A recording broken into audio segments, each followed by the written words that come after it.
Hello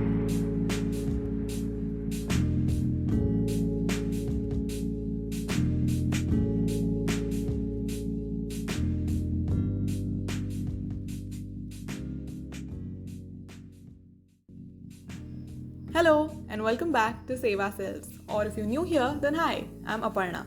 So for today's video, I'll be making my bullet journal setup for the month of August, and I adopted a very clean and minimal theme for this month because that's what I'm feeling right now, and I just feel like it'll give me more clarity to put down my thoughts and just arrange my to-do lists a lot better. So that's what we're going with for this month.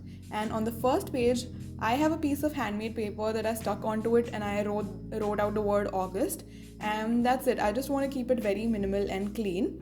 And on the page alongside, I have written some thoughts for August, and that's going to be the spread.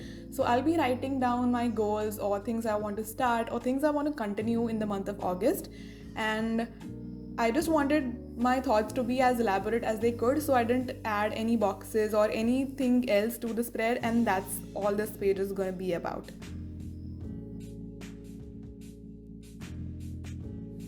So now let's move on to the gratitude log.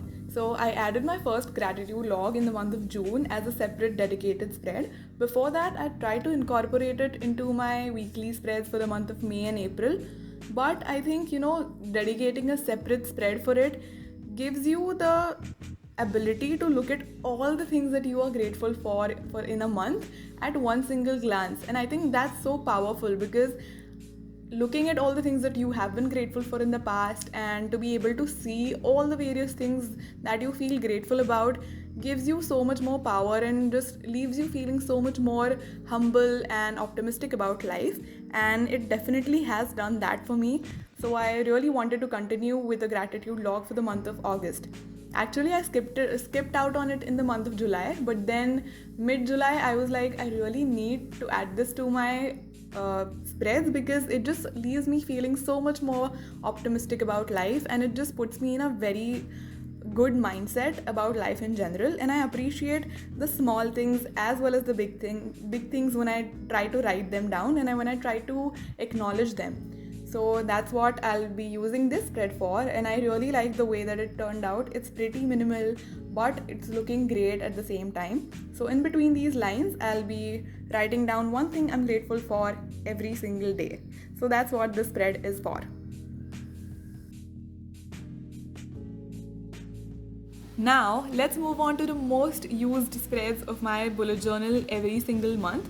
And I've added my habit and health trackers to my bullet journal every month without fail for the past several months, and that they just keep reappearing in my bullet journal because they are so useful for me and I use them every single day without fail.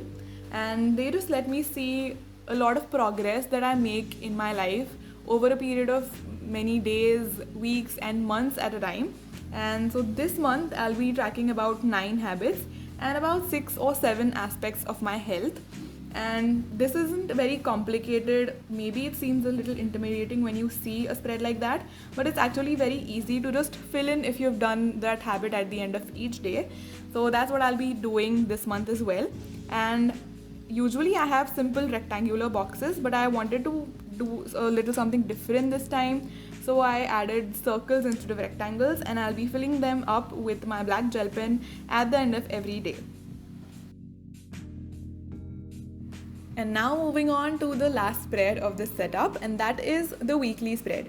So this layout, I've never tried it before. Usually I just allot one to-do list for every day of the week, and at the end of that I have a separate to-do list to write down any weekly tasks that might come.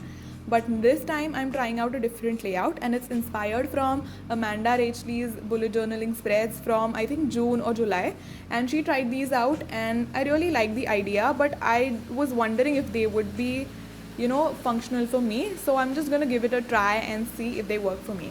So essentially I have these boxes for every day of the week where I'll write down any event or any highlight of the day that might be there. And other than that, I have 3 to-do lists. One is for personal, to write down any chores. The second one is work related, and the third one is related to save ourselves.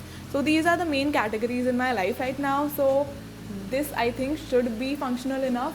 I'll try and let you know if this works out for me.